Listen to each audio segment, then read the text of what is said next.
오늘 우리에게 주시는 하나님의 말씀은 예레미야 17장 7절에서 8절까지의 말씀입니다. 구약 1077면에 기록되어진 예레미야 17장 7절에서 8절까지의 말씀입니다. 예레미야 17장 7절에서 8절 말씀을 우리 한 목소리로 합독하겠습니다. 그러나 무릇 여호와를 의지하며 여호와를 의뢰하는 그 사람은 복을 받을 것이라. 그는 물가에 심겨진 나무라. 그 뿌리를 강변에 뻗치고 더위가 올라올지라도 두려워하지 아니하며 그 잎이 청청하며 가무는 해도 걱정이 없고 결실이 그치지 아니함과 같으리라. 아멘. 할렐루야. 오늘 이렇게 함께 예배할 수 있어서 너무나 감사하고 좋은 시간인 것 같습니다. 오늘 우리는 금요 성령 집회로 모였습니다. 주님 앞에 기도하며 부르짖기 위해 모였습니다. 여러분, 왜 모였다고요? 부르짖고 기도하기 위해 모였습니다. 또 한 가지, 하나님께 붙어 있기 위해 우리는 모여 있다라는 것입니다. 인생은 끊임없이 흔들린다라고 표현합니다. 인간관계가 깨지기도 하고 직장과 경제가 흔들리기도 하고 건강과 미래가 불확실할 때 우리는 어디에 붙어 있어야 할까요? 사랑하는 성도 여러분, 이렇게 침묵하시면 안 됩니다. 어디에 붙어 있어야 할까요? 바로 우리가 믿고 있는 하나님께 붙어 있어야 한다라는 것입니다. 오늘 우리는 우리 인생을 깊이 흔드는 한 가지의 질문을 마주해 보려고 합니다.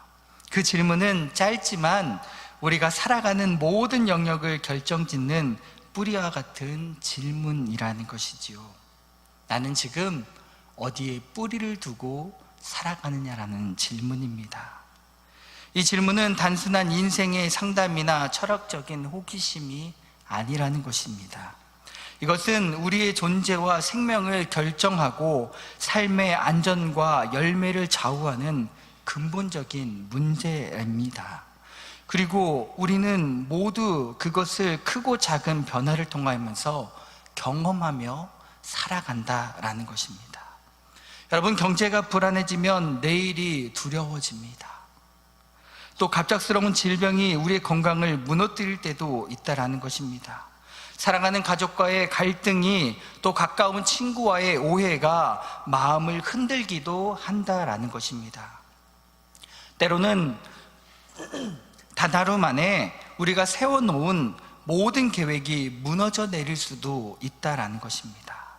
바로 그러한 삶 가운데, 그러한 한가운데에서 예레미야 선지자는 오늘 우리에게 이렇게 선포하고 있다라는 것입니다. 여호와를 의지하며 여호와를 의뢰하는 사람은 복 받는다.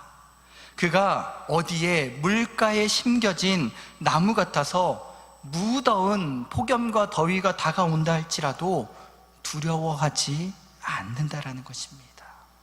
그 이유는 그 잎은 항상 청정하며 가물어도 그 뜨거운 태양 아래 걱정 없이 결실이 멈추지 않는 삶을 살아낸다라고 오늘 우리에게 말해주고 있다는 것입니다.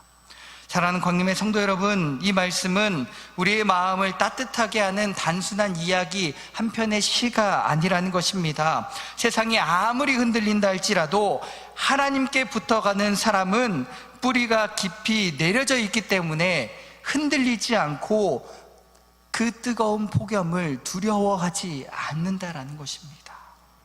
마르지 않고 열매 맺으며 마침내 형통을 누리게 된다라는 하나님의 약속을 우리는 오늘 마주하고 있습니다. 여러분, 우리가 붙어야 할 것은 성부, 성자, 성령, 삼위일체 하나님이십니다. 오늘 우리는 이 삼위일체 하나님 안에서 우리의 삶이 어떻게 뿌리 내리고 어떻게 열매 맺으며 어떻게 마르지 않는 신앙으로 살아갈 수 있는지, 그렇게 신앙으로 서갈 수 있는지를 함께 살펴보기를 소망합니다. 첫째로 성부 하나님입니다. 성부 하나님은 우리의 창조주시며 모든 생명의 근원 되시는 하나님이십니다. 혹시 반대하시는 분 없으시죠?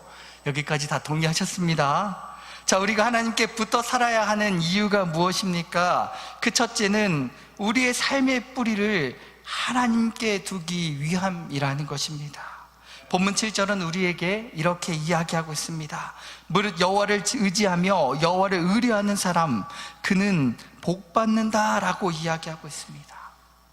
그런데 이 말씀에 중요한 두 단어가 쓰여져 있다는 것입니다. 의지와 의뢰라는 단어이지요. 의지란 내 힘과 지혜를 내려놓고 하나님께 맡기는 것을 이야기합니다. 또 의뢰란 내 상황을 넘어 하나님을 전적으로 신뢰하며 피난처로 삼는 것을 이야기한다는 것입니다. 즉 의지란 내 힘과 지혜를 내려놓고 하나님께 맡깁니다. 또 의뢰란 내 상황을 넘어 하나님을 전적으로 신뢰하며 피난처로 삼는 것입니다. 그런데 중요한 것은 이 두 단어가 함께 있을 때 믿음은 단순한 감정을 넘어 삶의 방향과 선택을 바꾸는 깊은 결단으로 바뀌게 된다는 것입니다. 여러분, 믿음하면 떠오르는 인물 아시지요? 아브라함을 한번 떠올려 보십시오. 그는 하나님의 부르심을 받고 고향과 친척과 익숙한 모든 것을 떠나서 나아갔다는 것입니다. 앞길이 불확실했고 눈앞에 보이는 것은 사막밖에 보이지 않았다는 것입니다. 그런데 그는 하나님의 약속 하나만 붙잡고 걸어갔다는 것이지요. 그가 살던 것은 풍요로웠습니다. 한 발 두 발 걷다 보니 아닌 것 같은데 돌릴 수도 있었을 것입니다. 그런데 그는 하나님의 약속 하나만 붙잡고 묵묵히 걸어갔다는 것입니다. 그 결과 그는 약속의 땅으로 인도받았고 수많은 민족의 조상이 되는 복을 누렸다라는 것입니다. 여러분, 또 한 명의 인물을 소개해 보려고 합니다. 우리가 잘 알고 있는 노아입니다. 세상이 타락하고 심판이 예고되었던 때에 노아는 하나님께 붙어 있었습니다. 또한 하나님의 말씀에 순종했습니다. 그때 당시 사람들이 어떻겠습니까? 조롱하며 노아를 무시하기 시작했다라는 것입니다. 하늘이 저렇게 청청하게 맑은데 무슨 비가 오느냐? 사람들의 조롱을 견디며 방주를 준비했고 마침내 가족과 함께 하나님의 보호하심을 받게 되었습니다. 성부 하나님께 붙어있는 삶에는 이러한 세 가지 특징이 나타나게 된다는 것입니다. 첫째로 흔들리지 않는 믿음이 있다는 것입니다. 두 번째로 안정과 보호를 누린다는 것입니다. 세 번째로 영적인 성장이 일어난다는 것입니다. 여러분, 우리가 살다 보면 경제적인 위기, 건강의 문제, 인간의 관계의 갈등 속에서도 하나님께 뿌리를 두고 있다면 마음이 견고하다라는 것입니다. 왜요? 아무리 세상이 흔든다 할지라도 나의 뿌리가 어디에 있습니까? 하나님께 있다라는 것입니다. 폭풍이 몰아쳐도 깊이 뿌리 내린 나무가 꺾이지 않듯이 하나님께 의지하는 자는 흔들리지 않는다라는 것입니다. 하나님께 붙어 있는다라는 것은 단순히 마음의 편한 정도가 아니라는 것입니다. 하나님은 실제로 우리의 삶 속에서 섭리하시며 지켜주고 계심을 우리는 바라보고 경험해 보았다라는 것입니다. 아브라함이 낯선 땅에서 안전하게 보호받았듯이 우리도 위기 속에서 하나님의 손길을 경험하며 살아가고 있다는 것입니다. 여러분, 시련과 어려움은 우리를 무너뜨리는 것처럼 보여지지만 성부 하나님께 붙어 있으면 오히려 우리의 믿음은 더 깊어졌다라는 것을 경험했다라는 것입니다. 노아가 폭풍 속에서 순종으로 믿음을 굳게 했듯이 우리에게도 시련 속에서 영적인 성장을 경험해 보았다라는 것입니다. 성도 여러분, 성부 하나님께 붙어 사는 모습은 단순한 안전의 모습의 삶이 아니라는 것입니다. 그것은 하나님의 능력과 평안을 경험하며 삶의 폭풍 가운데서도 흔들리지 않는 경건한 삶이고 견고한 삶이라는 것입니다. 여러분, 우리 광림의 모든 성도들이 이와 같은 삶을 살아내시기를 소망합니다. 둘째로, 성자 하나님 곧 예수 그리스도라는 것입니다. 예수님은 우리의 구원자이시며 동시에 본보기가 되셨습니다. 예수님은 십자가에서 우리의 죄를 담당하셨고 부활을 통해 생명의 길을 열어주셨습니다. 하나님께 붙어있다라는 것, 단순한 마음의 평안이 아니지요. 보장된 약속이 있다라는 것입니다. 우리에게는 저 본향의 천국의 삶이 약속으로 다가왔다라는 것입니다. 예수님의 삶을 본받아 사랑과 섬김, 용서와 헌신의 열매를 맺는 것을 의미하고 있다는 것입니다. 여러분, 꿈의 사람 요셉을 한번 생각해 보십시오. 형들에게 팔려가 이집트에서 종살이하고 감옥에 갇히는 그 시련을 겪었지만 그는 하나님께 붙어 있었기에 끝까지 흔들리지 않았습니다. 그가 어떻게 되었습니까? 결국 총리 대신이 되어서 가족과 민족을 구원하는 열매를 맺게 되었다라는 것입니다. 신약의 베드로도 마찬가지라는 것입니다. 그는 예수님을 3번이나 부인했지만 회개하고 다시 예수님께 돌아왔습니다. 예수님을 붙들었습니다. 예수님께 착 붙어 있었습니다. 그 결과 초대교회의 기둥으로 세워져 수많은 영혼을 그리스도께로 인도했다라는 것입니다. 성자 예수님 안에 붙어서 사는 삶에는 3가지 열매를 맺게 된다라는 것입니다. 첫째로 겸손과 순종이라는 것입니다. 두 번째로 사랑과 용서입니다. 그리고 세 번째로 섬김과 헌신의 삶을 살아가게 된다라는 것입니다. 예수님은 언제나 성부 하나님 뜻에 순종하셨습니다. 그분 안에 붙어 있을 때 우리도 자신의 계획과 욕심을 내려놓고 하나님의 뜻에 순종하는 겸손을 배우게 됩니다. 예수님께서는 원수까지도 사랑하셨고 용서하셨습니다. 그분을 본받을 때 우리는 상처와 갈등 속에서도 사랑을 선택하고 용서를 통해 관계를 회복하게 된다라고 말씀하고 계십니다. 예수님은 사람들을 섬기며 하나님의 나라를 이루어 가셨습니다. 우리도 그분을 본받아 교회와 이웃을 섬길 때에 우리의 가정과 직장과 공동체 안에서 하나님의 나라가 드러나는 역사가 일어날 줄 믿습니다. 성도 여러분, 성자 예수님께 붙어 사는 삶은 단순한 신앙적인 안정이 아니라 섬김과 사랑과 용서와 헌신이라는 구체적인 열매로 드러나게 됨을 기억하시면서 우리 삶 가운데 나타나시기를 소망합니다. 사랑하는 성도 여러분, 오늘 우리의 삶을 한번 돌아봤으면 좋겠습니다. 가정에서, 직장에서, 교회 공동체 안에서 우리가 예수님의 마음을 품고 살아가셨는지요? 내가 먼저 손 내밀어야 할 사람, 그 사람이 있다면 예수님께 붙어있는 자답게 사랑으로 다가가야 한다라는 것이죠. 내가 용서해야 될 대상이 있다면 예수님의 십자가 앞에 그 이름을 올려드려야 한다라는 것입니다. 사랑하는 성도 여러분, 성자 예수님께 붙어 사는 삶은 단순히 믿는다라는 말로 그치는 것이 아니라는 것이죠. 그럼 어떻게 해야 됩니까? 예수님의 발자취를 따라 걸어가며 그분의 마음을 배우고 실천하는 삶을 우리는 기억하며 예수님께 붙어 있기를 소망합니다. 그리고 열매 맺으시기를 소망합니다. 세 번째로, 마지막은 성령 하나님이십니다. 성령님은 우리 안에 거하시며 생명과 능력을 끊임없이 공급하시는 분이십니다.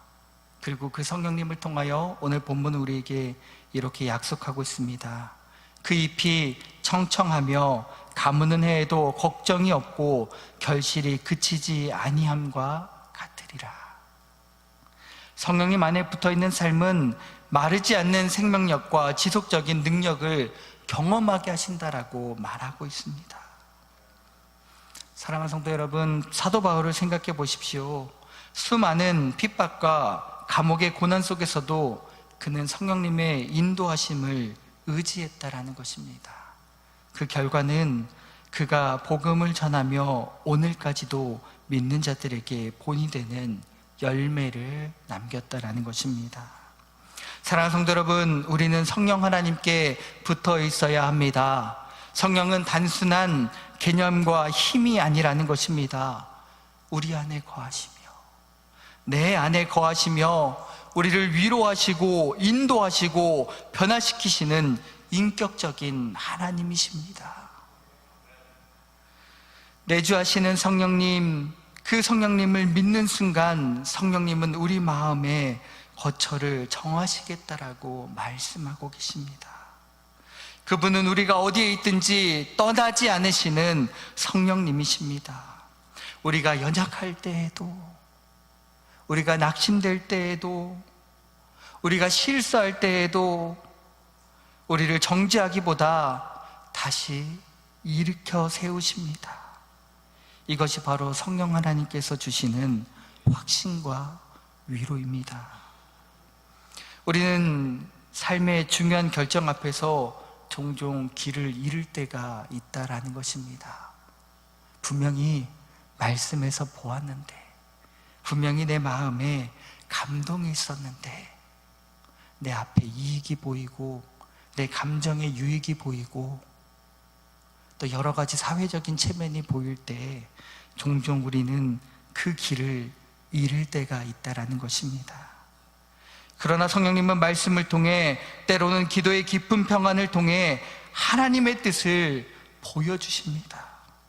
사도행전에서 바울이 선교 여행 중에 성령님의 인도하심에 따라 길을 바꿨던 것처럼 성령님의 세밀한 음성을 들을 때 가장 안전하고 복된 길을 걸어갈 수 있도록 인도해 주십니다. 성령님은 우리를 변화시킬 뿐만 아니라 하늘의 사명을 감당할 능력도 허락해 주신다라는 겁니다. 오순절 성령 강림 후 베드로가 담대히 복음을 선포했던 것처럼 성령님께 붙어 있는 자는 두려움 대신 담대함을 경험하게 된다라는 것입니다. 여러분, 어제 목요전도 산책 다녀오셨죠? 예, 저는 비가 내린다고 하니까 두려운 마음이 먼저 들더라고요.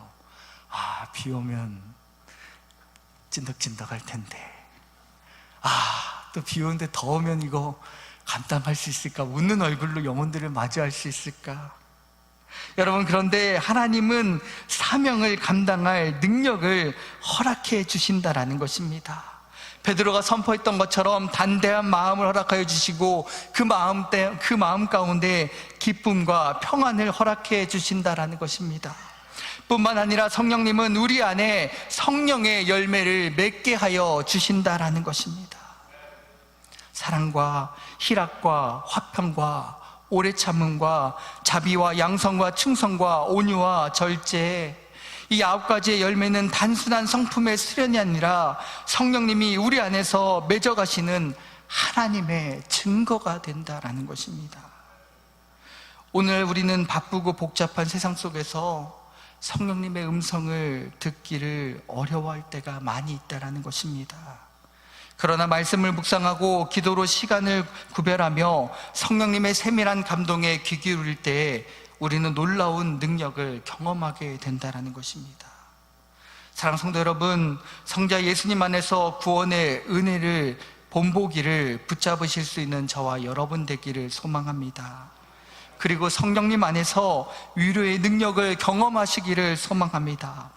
삼위일체 하나님께 뿌리 내린 사람은 가뭄이 와도 마르지 않고 폭풍이 와도 쓰러지지 않고 청청한 나무와 같다라고 말하고 있습니다. 결론으로 말씀을 정리합니다. 오늘 우리는 하나님께 붙어 있어야 하는 이유와 방법을 살펴보았습니다. 성부 하나님께 붙어 있는 삶은 뿌리와 보호를 받는다라는 것입니다. 성자 하나님께부터 구원의 은혜와 본보기를 따라 살아가게 된다라는 것입니다. 성령 하나님께부터 생명과 능력을 공급받게 된다라는 것입니다. 이제 저는 여러분들에게 다시 한번 질문하고 싶습니다.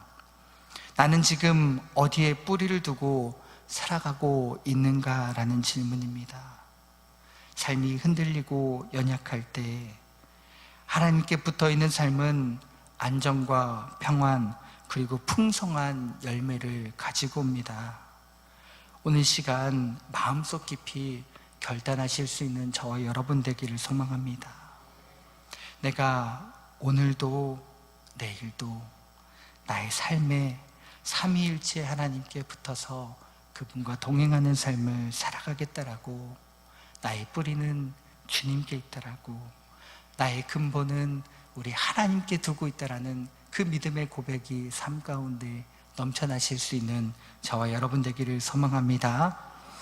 사랑과 은혜가 풍성하신 하나님, 오늘 우리에게 성부, 성자, 성령 하나님께 붙어 사는 삶을 결단할 수 있도록 인도해 주시니 감사합니다.